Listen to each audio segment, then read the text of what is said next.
एक कहानी ऐसे वीर की, दो देशों के बीच सिमटे उनके जज्बात की। ये दास्तां उस आम आदमी की है जिसने खुद को नायाब कर लिया सिर्फ अपने देशभक्ति के जज्बे से। दो देशों और दो सेनाओं के बीच खास बन गया। जासूसी की दुनिया के थे वो एक बेमिसाल बादशाह, जिसके जैसा कोई दूजा दुनिया में न होगा। उनके कर्तव्य और निष्ठा के हो जाए सब कायल। कुछ ऐसा किया उन्होंने जो किसी ने भी सोचा न था। सूरत ऐसी उनकी जैसे कोई फिल्मी सितारा हो। थिएटर से जुड़कर उन्होंने खुद को और निखारा हो। फिर भी हर बार वो फौजी किरदार ही चुनते। थिएटर के हर नाटक में भी पूरा देशभक्ति का रंग गढ़ते। शायद इसीलिए उन्हें वर्दी के बिना ही देश के लिए चुना गया था। उनकी देशभक्ति के जज्बे को देख उन्हें सबसे बड़े काम को सौंपा था। अपने मन के जज्बे को पूरी शिद्दत से ठान उन्हें पड़ोसी मुल्क में जाकर बसना था। वतन के खातिर अपने घर परिवार से दूर हिंदुस्तान के लिए उन्हें वहाँ दुश्मनों का भेद लेना था। इस एक लंबे मिशन के तहत उन्हें वहाँ बहुत चौकस रहना था। दुश्मन देश का आम नागरिक बन उन्हें वहाँ सबको बेहद करीब से समझना था। कराची से लॉ की डिग्री ले वे पाकिस्तान की आर्मी में शामिल हुए। मिला उन्हें ऊंचा ओहदा मेजर का, जो देश के रॉ के लिए एक बड़ी कामयाबी था। सन 1975 से 1983 के बीच उन्होंने अपना बहुत महत्वपूर्ण योगदान दिया। पूरे कर्तव्य और पूरी निष्ठा से हर पल ही उन्होंने अपना सारा काम किया।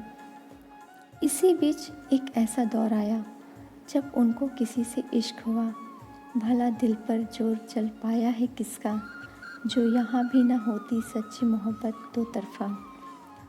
पाक के महकमे की थी वो बेटी जिसे था उन्होंने अपना जीवन साथी चुना, पर अपने कर्तव्य को कभी आड़े आने न दिया। इसीलिए रॉ के मंजूरी के बाद ही वहाँ निकाह किया।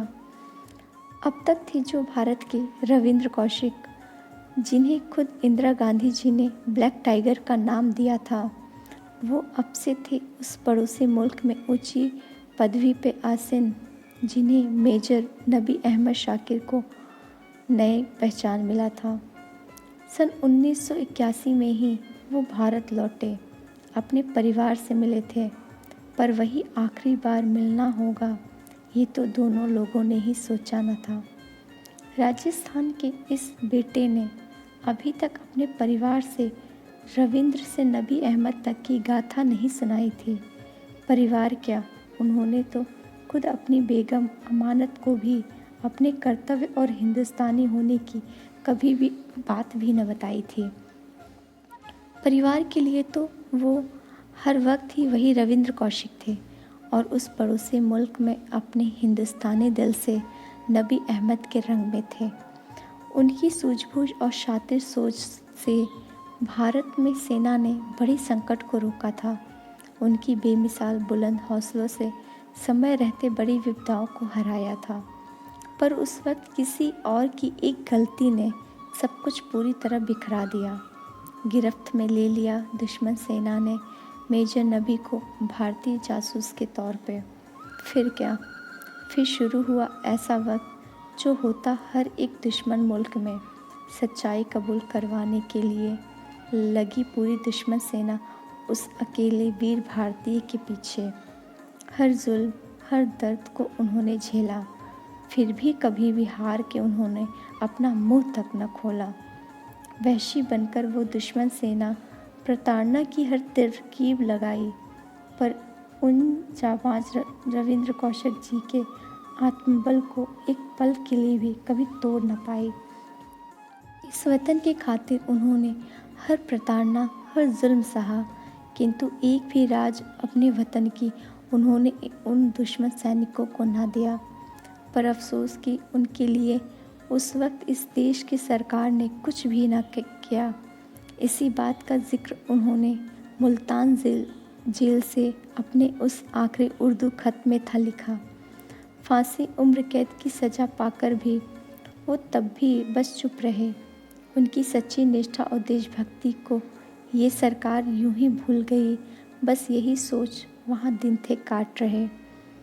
वतन वास्ते इस जासूसी दुनिया का क्यों उसूल यहाँ इतने कड़े हैं। जब तक काम करते हैं तब तक ठीक, जब पकड़े गए तो दोनों ही ना पहचान रहे। उन सच्चे देश प्रेमी की ये दास्तां को कुछ गिने चुने ही लोग तो जान रहे, वरना यहाँ तो बस सब सिनेमा के उस नकली टाइगर के ही हैं फैन बड़े। बिना भारतीय वर्दी के उस जांबाज फौजी को भला क्यों हम सब यूं ही भूल रहे। क्या अब उनके शहादत के बाद भी हम उन्हें सच्ची श्रद्धांजलि भी ना दे सकते। अपने कर्तव्य और मिशन के बीच रहकर वो दो देशों के वजूद में खो से गए थे, जिस मिट्टी में जन्म लिया और अपने मिशन को बखूबी अंजाम दिया था। वो वतन की मिट्टी भी उन्हें उनकी मौत के वक्त भी ना नसीब हुई। बेशक 20 साल का वक्त गुजर गया है, फिर भी हर कोई उन्हें नहीं जानता है। उनकी जांबाजी और देशभक्ति की भावना को अभी भी यहाँ कोई नहीं समझता है। इसलिए ऐ हिंदुस्तान के लोगों, तुम सब तो अपने वीरों को ना भूलो।